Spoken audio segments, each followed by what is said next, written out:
الله نحمده ونستعينه ونستغفره ونستهديه ونؤمن به ونتوكل عليه ونشهد أن لا إله إلا الله وحده لا شريك له المتفرد باسمه الأسمى والمختص بالملك الأعز الأحمى ليس دونه منتهى ولا وراءه مرمى الظاهر لا تخيلا ووهما الباطن تقدسا لا عدما وسع كل شيء رحمة وعلما ونشهد أن محمدا عبد الله ورسوله وصفيه من خلقه وخليله وحبيبه أرسله الله تعالى بالهدى ودين الحق ليظهره على الدين كله ولو كره الكافرون بلغ الرسالة وأدى الأمانة ونصح الأمة وكشف الله به الغمة وجاهد في الله حق جهاده حتى أتاه اليقين وترك أمته على المحجة البيضاء التي ليلها كنهارها لا يزيغ عنها إلا هالك اللهم صل وسلم وزد وبارك وأنعم على عبدك ورسولك محمد وعلى آله وأصحابه ومن تبعهم بإحسان إلى يوم الدين أما بعد معاشر المسلمين أوصيكم ونفسي بتقوى الله جل في علاه ولزوم طاعته وأحذركم ونفسي عن عصيانه ومخالفة أوامره يقول ربنا جل في علاه يا أيها الذين آمنوا اتقوا الله حق تقاته ولا تموتن إلا وأنتم مسلمون وثبت عن النبي صلى الله عليه وآله وسلم أنه قال اتق الله حيثما كنت وأتبع السيئة الحسنة تمحها وخالق الناس بخلق حسن أو كما قال عليه أفضل الصلاة وأتم السلام معاشر المسلمين إن الله جل جلاله بعث نبيه محمدا عليه الصلاة والسلام لهداية الخلق ليدل الخلق عليه سبحانه وليرشد الناس إلى صراطه المستقيم وليسوس الناس ليقوم بشؤونهم وتوجيههم وتعليمهم وتسييس وتدبير أمور دينهم ودنياهم فالنبي عليه الصلاة والسلام منذ صغره باشر عليه الصلاة والسلام أمورا عظيمة من خلالها يكتسب الإنسان الخبرات والتجارب التي تمكنه من مزاولة نشاطاته التي من أجلها بعثه الله جل في علاه ففي الصحيح وغيره أن النبي عليه الصلاة والسلام بعث ليتمم مكارم الأخلاق فالنبي عليه الصلاة والسلام لم يعهد أهله منذ صغره أنه ارتكب كبيرة أو سجد لصنم أو فعل فاحشة أو شرب خمر لم يفعل شيئا من ذلك عليه الصلاة والسلام كيف لا وقد اصطفاه الله جل جلاله من بين خلقه ليكون حامل رسالته وتبليغ دينه بأبي هو وأمي عليه الصلاة والسلام حفظه الله جل جلاله في صغره وحفظه في كبره فكان النبي عليه الصلاة والسلام بين قومه عزيزا مكرما حتى سمي أو عرف بأنه الأمين من قريش والصادق عليه الصلاة والسلام وكان الصادق المصدوق صلوات ربي وسلامه عليه من ضمن الفعاليات والاجتماعات التي حضرها عليه الصلاة والسلام حلف الفضول وقد ثبت ذلك قال عليه الصلاة والسلام شهدت حلفا غلاما في دار عبد الله بن جدعان وما أحب أن لي به حمر النعم ولو دعيت به في الإسلام لأجبت. أو كما قال عليه الصلاة والسلام. هنا أيها الإخوة الكرام يذكر النبي عليه الصلاة والسلام أنه حضر اجتماعا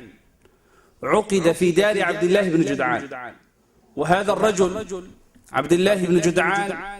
كان من كبار قريش، وكان من علية القوم، وكان شريفا بينهم، وجيها معروفا كبير السن. وسبب هذا الحلف كما يذكره ابن هشام وغيره أن رجلا من زبيد اليمن جاء مكة ببضاعة، فاشترى منه رجل من قريش اسمه العاص بن وائل، وهو قرشي. فلما استلم البضاعة من الزبيدي، هذا الرجل الذي أتى من اليمن وقدم ببضاعته إلى سوق مكة، لم يوفه بحقه، ما أعطاه حقه، ما طله ومنع منه. فذهب هذا الرجل الزبيدي فصعد جبل من جبال مكة ونادى بأعلى صوته يستنصر ويستنجد ويستعدي. فسمعه بعض الكرام من أهل مكة من قريش فاختلفوا في أمره، فقال بعضهم يجب علينا أن ننصر هذا الضعيف الذي لا قبيلة له ولا منع في مكة على هذا الرجل الذي له المنع والقبيلة والمكان في هذا البلد في مكة، وهو العاص بن وائل. وقال آخرون ليس لنا معه ناقة في موضوعه هذا، لا ننصره ولا ننصره على رجل من قريش وهو العاص بن وائل. على كل اختلفوا في أمره. فسمع بعض رجال قريش، وكان كريما هذا الأمر، وسمع الأبيات التي قالها ذاك الزبيدي يستنصر ويستعدي، ثم اجتمع هو وبعض الأخيار من قريش في دار عبد الله بن جدعان، فاتفقوا على ألا يظلم. وكان هؤلاء المجتمعون في دار عبد الله بن جدعان من قبائل متعددة من بطون قريش، كبني أسد وبني زهرة وغيرهم. فاتفقوا على وثيقة عظيمة جعلوها لأنفسهم دستورا يتبعونه في شؤون حياتهم، من ذلك ألا يظلم أحد في مكة، أو ألا يبيت مظلوم في مكة، سواء كان من أهل مكة أو من غير أهل مكة، سواء كان معروفا أو غير معروف، سواء كان ممن له القبيلة والمنعة أو ممن لا قبيلة له ولا منع في مكة. اتفقوا على ذلك. واتفقوا أيضا على ضرورة حفاظ سمعة سوق مكة، واتفقوا على أشياء كثيرة من هذا القبيل. فالنبي عليه الصلاة والسلام كما يقوله المؤرخون كان قريبا من 20 أو كان عمره 20 عليه الصلاة والسلام.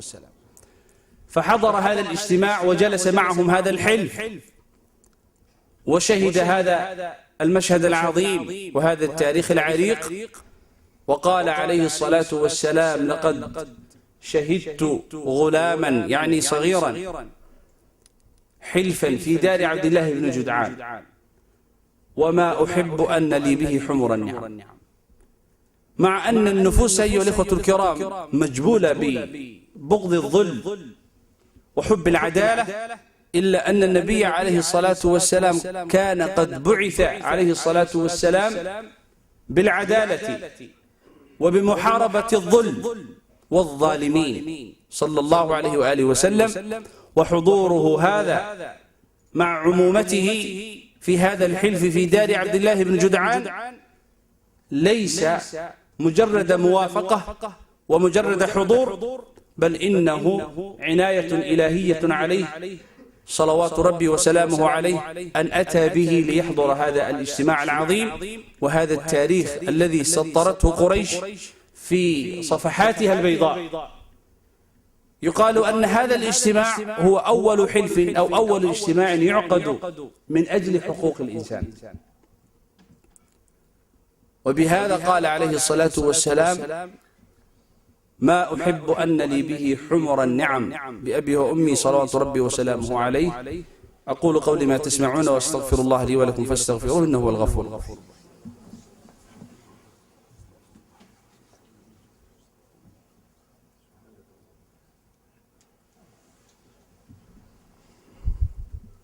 الحمد لله رب العالمين، والصلاة والسلام على أشرف المرسلين نبينا محمد وعلى آله وأصحابه ومن اهتدى بهديه واستنى بسنته ودعا بدعوته إلى يوم الدين. أما بعد، رسولك عليه الصلاة والسلام وحيابه إلهي جل جلاله لصدره وحكمد أها إنه ددك أمورتودي iyo shu'uuntooda adduunyo iyo aakhiro uga shaqeeyo, inuu dadka baro allihii uumay subxaanahu jalla fii culaa, baro masaalixda adduunyadooda iyo midooda aakhiro. ambiyadana suu nebigu noo sheegay calayhi salaatu wasalaam la soo saari jiray ee ugu badnaa ambiyada la soo saaray waxaa ugu badnaa ambiyada laga soo saaray bani israa'iil. wuxuu nebigu yidhi calayhi salaatu wasalaam, reer bani israa'iil waxaa maamuli jiray ambiyadooda,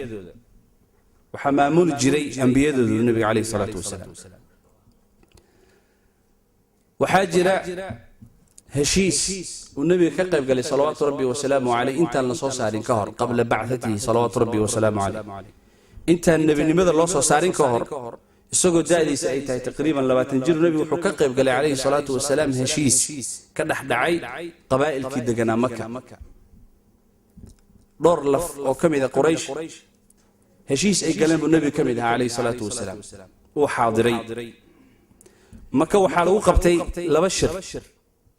islaamnimadii ka hor, yani qabla albacth, intaan nebiga la soo saarin ka hor. midna waxaa la dhihi jiray xilfu lmutayabiin, midna waxaa la dhihi jiray xilfu lfuduul. xilfu lmutayabiin waxaa tarkiiskiisu ahaa ama waxyaabaha ugu weyn oo lagu dadaalay uu ahaa, ama shirka asbaabaha ugu waaweyn oo loo qabtay wuxuu ahaa heshiis qabaa'ilkii maka deganaa dhexdooda ay dhigteen. waxaa batay in las dulmiyo, waxaa batay qof inuu qof kale ku xadgudbo, waxaa batay sida loo kala badan yahay loo kala lisu dulmiyo. marka way kulmeen, heshiisay galeen oo ah inaan cindo la dulminin oo iyaga dhexdooda ah. yani heshiis asaaskiisu yahay qabaa'ilka meesha isugu yimid ee reer mako inaysan isdulminin, iskuna xadgudbin uu asalkiisa yahay, oo sababta loo qabta shirka sidaas u ah xilfu lmutayabiin. heshiiskaa marka waxaa xilfu lmutayabiin loogu bixiyey wuxuu ahaa dadkii meeshiisu ku kulmay waxay ku balameen, waxaa la keenay xeero uu tiib ku jiro, marka catar iyo wax carfa. ruux kastoo dadkii heshiiska kasoo qaybgal ka mid ahaa gacantuu geliyay, kadibna wuxuu ku masaxay kacbada si ay u adkeeyaan heshiiskooda ay ku heshiyeen markaas, oo aan loo burin heshiiskaas ay ku heshiyeen. xilfu lfuduul wuxuu uga duwan yahay kaas xilfu lmutayabiinka. rasuulka calayhi salaatu wasalaam ka qayb galay kii hore, maca ana kan waxaa sugnaaday nebigu inuu ku magacaabay laqad shahidtu ghulaaman fii daari bni jidcaan xilfa almutayabiin. xilfa almutayabiin marka kii hore maaha, waa kan dambe xilfu lfuduul ah. laakiin dadka ka soo qayb galay oo asalka heshiiska ka soo qayb galay oo matalayay qabaa'ilka, dadkaasa waxay ahaayeen heshiiskii hore xilfu lmutayabiin, dadkii asaasay oo ka qayb galay. saa darteeda isla magacoodii loogu bixiyey xilfu lmutayabiin. xilfu lfuduul asbaabaha loogu bixiyey waxaa ka mid ay sheegaan culimada qaar, waxaa waaye waa rad maa fadula min alxuquuq, in la soo celiyo xuquuqda zaa'idka dadka ka qaatay, laga soo celiyo xuquuqda zaa'idka. nin baa nin wax ka gatay, markuu wax ka gatay kadib wuxuu ka qaatay xaqii uu lahaa, xaqaan ahaynuu qaatay. marka in xaqaas uu qaatay ee fadliga zaa'idka ah laga soo celiyo. qaarna waxay yidhahdeen dadka meesha isugu yimaaday fudaala iyo fadaala iyo dad magacyadooda noocaas u ahaa, saasaa loogu magacaabay xilfu lfuduul. si allaale sidii doontaa loogu magacaabay xilfu lfuduul laa bas. waxaa muhiim noo anaga madmuunka waxaa ku dhex jira heshiiskaas maxaa ku dhex jiray? yaa isu yimid? waxaa isu yimid dad matalayay قريش قبائل كنا على مكة دد مدحي كأها أمتلا ماشي سوي ميت وحين سوي ما نقول إن اللي هذا عبد الله بن جدعان ددك هل هي شيء مركز اللي هذا صورة قلمها إن ددك أردن وذا فريستان أو إنها ما وذا شيء صورة قلمها وحاجرة سيدا هذا سياسة هذا محوها يعني أنجد نوع معاصر كأ سيدا أجران مجلس النواب وحده من برلمان دتك متله أو دتك يصود دورتان وحاجر النبي السوقي جرين التاريخ أهان دد اللي هذا العرفاء عرفاء ذا نقباء والده في اللغة العربية نقباء عرفاء وحلول جذا كبقبيل دتك قبائل كمتله وحعرف لو بحييني كقبيل كمتلاي وحو أجي هاي حالة قبيل كي سدحذ وحا أي أقوله يحسن أقولين وحا الربان يحسن الربان دتك النوع عسى نبي موسى عليه الصلاة والسلام شقذ ذنا ويوتين مركو النبي عليه الصلاة والسلام لكن شقذ أي وتين ما هين مد دجال دباتي بربر بلايا ما هين بل النبي وحوري صلى الله عليه وآله وسلم ويل للأمراء حديث الإمام أحمد غير كيس صار ويل للأمراء ويل للعرفاء هلاك وحأصقنا ذي النبي عليه الصلاة والسلام دتك مدحضا هلاك وحأصقنا ذي النبي دتك كاب قبيلة النبي عليه الصلاة والسلام هلاك وحأصقنا دتك كاب قبيلة وحلقوا ذا إلى العلماء قفك حقوق السعران يواجبك لقرب قفك كاب قبيلك هدو كسو بحوايو وحسوقه وعقاب عذاب سيدا سوكال النبي عليه الصلاة والسلام وحيري وحديث كان في مسند الإمام أحمد وغيره كذلك وحنبي عليه الصلاة والسلام العرافة حق والعرفاء في النار رسول النبي عليه الصلاة والسلام وحيرك بقبيل لماذا أما هجاميها قفك محوها خير أما قبيل أما لف هجامينته وحق وحجر النبي عليه الصلاة والسلام حق يعني وحجر بدي جودنا نارتي قلنا النبي عليه الصلاة والسلام دتك أرنتاس مسؤوليتك كسقاطة أنت جو بدنا نارتي قلنا النبي عليه الصلاة والسلام لأن هذا هو حاجية واسدتك ما لحظة وكله هذا هو حاجينا أجر كود ومضاعف ولا باللابين هذا هو خريباننا عقابته ولا بلابنتهاي دبكودن ولا بلابين waxa ay kasbanayaan waa naar sunnah sheeg عليه الصلاه والسلام ان عرفته حق والعرفاء في النار ساس النبي صلى الله عليه وسلم مع ذلك والنبي عليه الصلاه والسلام حديث ابو داود الصحيحه لا يستقيم امر الناس الا بعرفائهم او كما قال عليه الصلاه والسلام ددك حالكودا ما سغناado illa wuxuu ku hagaagsanaada oo ku soo banaada xaalkooda dadkooda muxuu madaxdu ka qabiiladooda soo banaantu nabiga عليه الصلاه والسلام hadaan la helin dadkii muxuu maamulo oo hor socda oo dhibaatooyin dibka ka dhaxdhacaya kala qabta oo kala garqaada hadaan la helin umurtooda ma toosmayso nabiga عليه الصلاه والسلام ساسوي ولا عرفته حق النبي صلوات ربي وسلامه dadka marka isugu yimid meeshaas dad noocaas yahay dadka meesha isugu yimid sabab shirkaas wuxuu lahaa sabab isugu yimaadeen xilf almutayyibin waa sheegnay sababtiisa kan xilf alfudul sababta la isugu yimid waxay ahayd nin reer Yemen ah sida muxuu ibn Hisham geerkiisa sheegayaan waxay jireen nin reer Yemen ah oo ka yimid magaalada Zabid al-Yemen wuxuu yimid Makka isagoo wata tijaaro wata business u yimid nin la yiraahdo al-Aas ibn Wa'il yaa ka iibsaday markuu ka iibsaday ma siinin xaqiisa intuu iska baxay buuraha iskala fuulay al-Aas ibn Wa'il wuxuu ahaa nin qurashi ah reer qurash reer Makka ninkan waa nin musaafir oo business u yimid oo ka yimid Yemen ka yimid reer Makka iyo nawaaxigeeda xataa ma aha ninkii dadka qaar u tagay oo kamid ahaa odayaashii meesha joogay wuxuu yiri ninkan reer qurash wuxuu iga dhacay lacagtayda hantidayda marka hal iga soo celiyo way ka cagajiideen waxba way u qabawaayeen way ka aamuseen way ka jeesteen waxa ugu weyn waqtiga la isticmaalo sida hadda wasaa'il i'laamka loo isticmaalo idaacadaha TV-da wuxuu ahaa gabayga shicirka la isticmaali jiray intuu buur kamid ah buuraha ma ka fuulay oo gabay ku dhuftay oo marka leeyahay macnaha dadka raba inay ugu gargaaraan uu sheegayo booska uu ka taagan yahay dhexdooda inuu qof qariib ah oo safar ku yimid oo aan ahlu baladka ahayn lana dulmiyay hada macnihiisa sidaas oo kale dad waxa maqlay marka dadka subhanallah meel walba adduunka قبيل والبا يدد والبا جماعة والبا يور والبا يميل ضد سوي ماذان وضحون مجرى سنة الله معه وحلقيها ضدك قارنا مخصوص الصومالي وينفض ده إن دانو وردت في عنا مع قبيل هبل قف ساس أما قبيل هبل صومع إنه جملة إنه متقنا أنت صدق الله كون أما ضد مليون جارة أما ضد كير أما إنه قبيل لن وحكي شيء ويسهل أنت أحبل معه لكن قف هدو حنتو حلقة إنه استغفر الله استغفر الله قف حنتو لكنه قبيل لن حنتو وحبك معها كأنما إنه عبادي أما وردية وكذا وخطر وين وحامق لدد مرك وناكسن ورا قريش وماشي جوجي مركاسي وحي أباب الشر شركة مركا waxaa lagu qabtay guri nin la yiraahdo Cabdullah ibn Jud'aan oo dadkii marka ugu waaweynaa kamid ahaa Quraysh oo dadkii meesha deganaa in aad maarta loo ixtiraamana gurigiisa lagu kulmay way shireen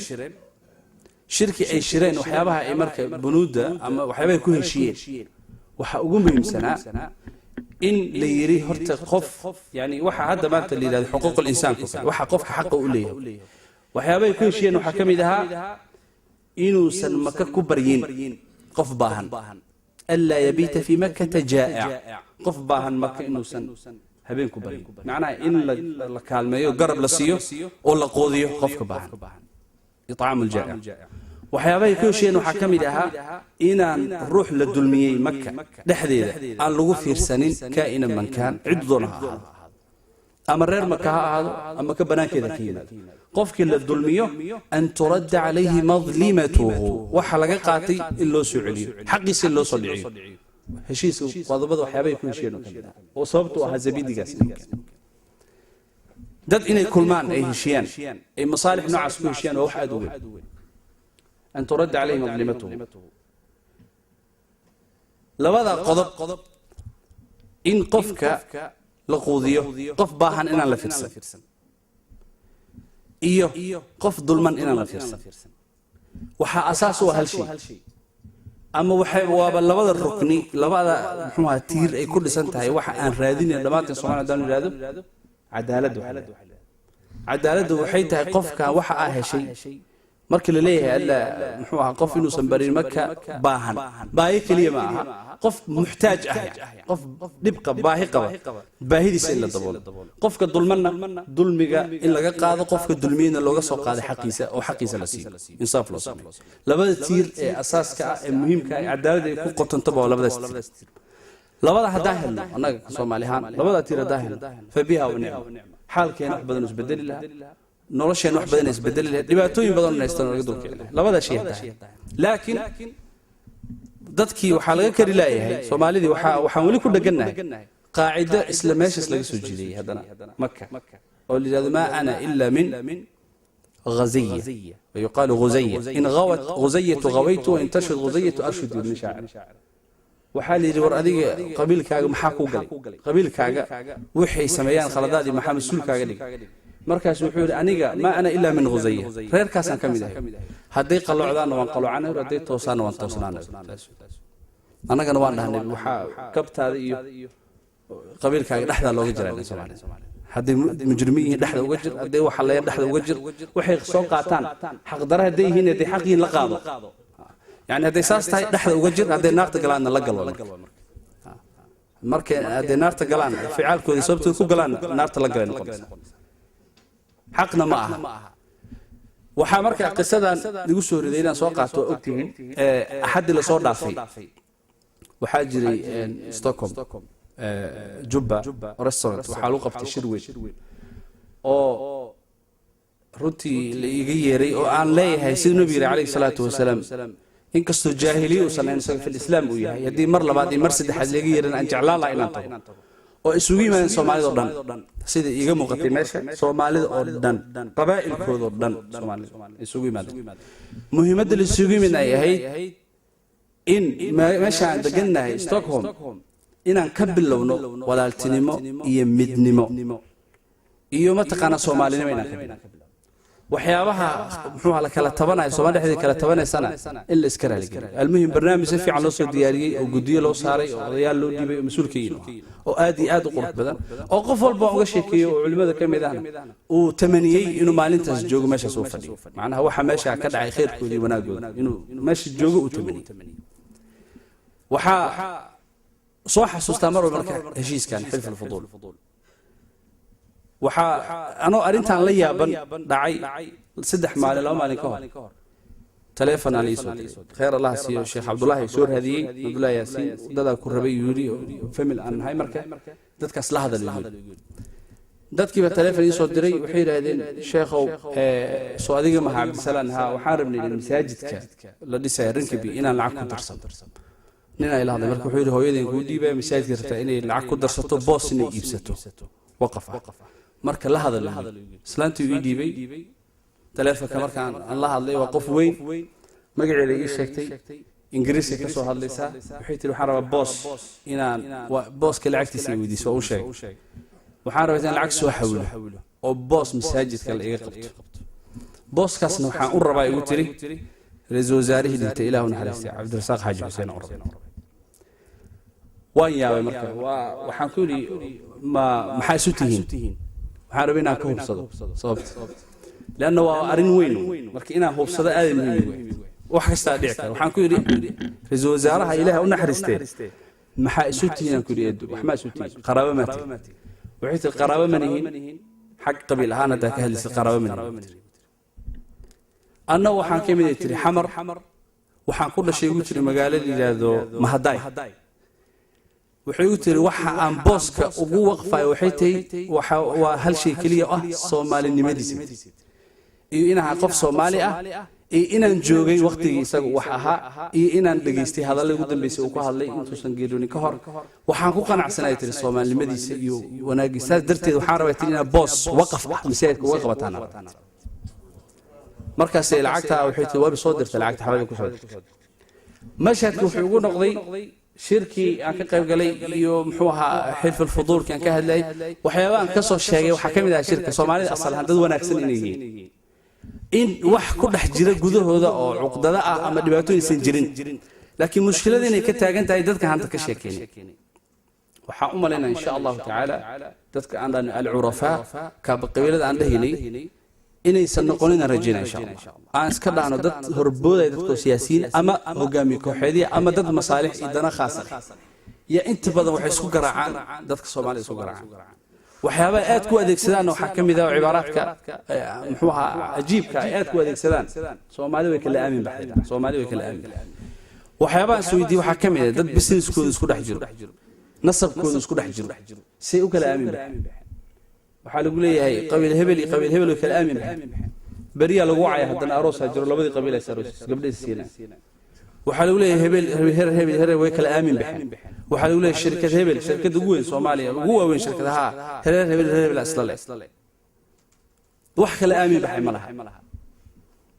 wax kala aamin baxay malaha dad dhibaatooyin dagaal ay ka dhex dhaceen oo kala aamin baxay adduunka way jiraan laakiin anaga mani alxamdulillah dadkas kala aamin baxay waxa ka dhex dhacay dhexdooda aragti bas faqat qofka kala arko waxa ka dhaxaysideen hatta islaamka ka hor awsi khazraj dadka reer Madiina ansaar loo bixiyay dagaala ka dhex dhacay kala aamin baxaad dadkaas ka dhex dhacay oo ay leeyihiin markay riwaayadkooda soo warinayaan qofka awsiga ah reer aws hadii qof reer khazraj uu arko waa inuu seefta siibto saddex Soomaali ma aragteen qof Soomaali qof kale markuu arko seef la baxay ma aragteen seef iska day xataa fiir kula booday wali ma aragteen waa dad isla socdo waa asxaab waa saaxiibo waa kada guriga isla tagayaan siyaasadda isla fiirsanayaan way muxuu ahaa kaftamayaan waxay isku turturayaan nina ku imaan wuxuu kale kala aamin baxay Soomaali waxay u baahan tahay kulay heshiis aad u weyn u baahan kala aamin marka waa dicaayadka siyaasiyiinta isticmaalaan oo raqiiska oo daciifka oo dadka nufuustooda ay rabaan inay ku kala diraan ay ku ridaan nufra dadka nufuustooda ku kala tagto Soomaali in saas lagu kala geeyo ama waxay noocaas u kala tagaan waxay ila taanirayaan waa wax adag yani waa wax adag laana waa jinsi waahid waxyaabaha aan ka hadalnay waxa kamid ah midnimada laba midnimo jirto sax dadka mutacallimiin qaar waxay midnimada inay ku imaato dastuur nidaam midnimada dastuurkii nidaamka ku imaanaysa way ka duwan tahay midnimada jinsiga ku timaada jinsi waxa leedahay dadka wada dhashay midnimadooda way ka duwan tahay mid kale dadka markii dad la isku rakibay oo dastuur u mideeyo ma looga aamin qabo bari inay haddana wax yar khalad ku dhac dastuurkiina kala baxaan dadkii oo muxuu ahaa dhibaatooyin ka dhaxdhac laakiin midnimada dhalashada ah mid meel ka tagaysa ma laha Soomaalidu waxay fartaado maxay maamaada fartaado muxuu ahaa filkaaga maartay fartaada qof fartiisa muxuu ahaa haday xumaato ama uu nabar ka soo baxaa ama muxuu ahaa bukato qof saas duulaa farta ka go'is ma jiro waa saastan dhalashada kale waxaan Ilaahay subhanahu wa ta'ala weydiisanayna insha Allah ta'ala إن إلهي سبحانه وتعالى قلوبتنا أمي ذيو وإن إلهي سبحانه وتعالى ذو مذي سنقدقه والدنيا آخرها نقول دور إن شاء الله إن إلهي جل جلاله شركاس إيدتكاس ولا لها أو أقوم يرنتاس قيمها له إن إلهي توفيق ضوافجيه وإن إلهي سبحانه وتعالى توفيق ضوافجيه إن إلهي جل جلاله وح خير كي وانا كنت إلهي إنه وافجيه إن إلهي سواء وقدقه تشويش خير يمحوها وسواس خير الجل إلهي سبحانه وتعالى كزولي بإذن الله تبارك وتعالى ألا صلوا وسلموا على النبي إن الله وملائكته يصلون على النبي يا أيها الذين آمنوا صلوا عليه وسلموا تسليما اللهم صل وسلم وزد وبارك وانعم على عبدك ورسولك محمد وارض اللهم عن الصحابة أجمعين وأن معهم بمنك وكرمك يا أكرم الأكرمين اللهم أعز الإسلام والمسلمين اللهم تقبل منا اليسير من الطاعات وتجاوز عنا الكثير من السيئات اللهم تقبل منا اليسير من الطاعات وتجاوز عنا الكثير من السيئات اللهم إنا نسألك رضاك والجنة ونعوذ بك من سخطك والنار وأقم الصلاة